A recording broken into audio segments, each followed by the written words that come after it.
ایک جنگل میں دو بیل اکٹھا رہا کرتے تھے۔ ان میں بہت گہری دوستی تھی۔ وہ جو بھی کام کرتے تھے ایک ساتھ کرتے تھے، مثلاً کھانا کھانا، گھومنا پھرنا۔ اور اسی جنگل میں ایک شیر بھی رہتا تھا جو ان کے کھانے کا منصوبہ بناتا رہتا تھا، مگر ہر بار ناکام رہتا تھا۔ ایک دن جب شیر نے ان پر حملہ کر دیا تو دونوں نے مل کر اس کا اچھی طرح مقابلہ کیا اور شیر کو بھگا دیا۔ شیر پریشان تھا کہ اب کیا کریں۔ اس نے ایک پھر ترکیب سوچی، کیوں نہ اب لومڑی کو بلایا جائے۔ تو اس نے لومڑی کو بلایا اور لومڑی سے کہا کہ ان کے ایک بیل کے جا کر کان بھرو اور دوسرے بیل کے بھی جا کر کان بھرو تاکہ میں ان کا شکار کر سکوں۔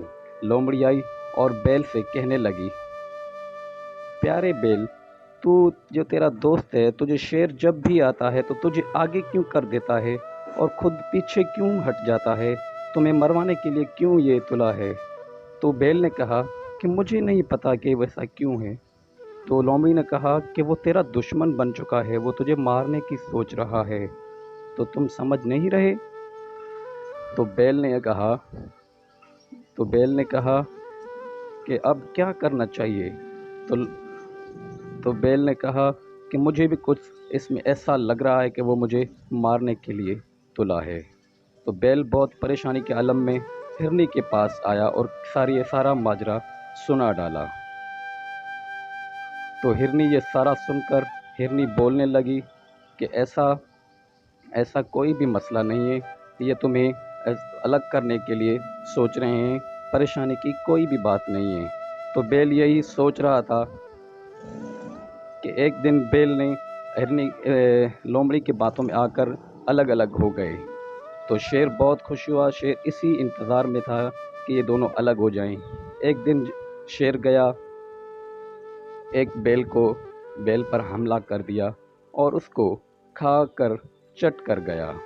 دوسرے دن دوسرے بیل کے پاس گیا اور اس کو بھی کھا کر چٹ کر گیا۔ تو یوں اس نے دونوں پر حملہ کر کے ان دونوں کا خاتمہ کر دیا، یعنی کہ ان کا اتحاد ختم کر دیا اور دونوں کو کھا پی کر مار دیا۔ بیل یہی سوچ رہا تھا کہ شکر ہے کہ میں نے ان کا ساتھ نہیں دیا لومڑی کا، اور ہم دونوں ایک ساتھ ابھی تک ہیں۔ میں کبھی بھی اپنے دوست کا بھروسہ نہیں توڑوں گی اور اس پر کبھی بھی شک نہیں کروں گی۔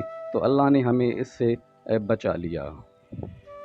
سبق: اس کہانی سے ہمیں یہ سیکھنے کو ملا کہ دوسروں کی باتوں میں آ کر اپنے بہن بھائی اور دوستوں سے ناراض نہیں ہونا چاہیے، اور ہر کام کرنے سے پہلے کسی عقل مند سے مشورہ کر لینا چاہیے۔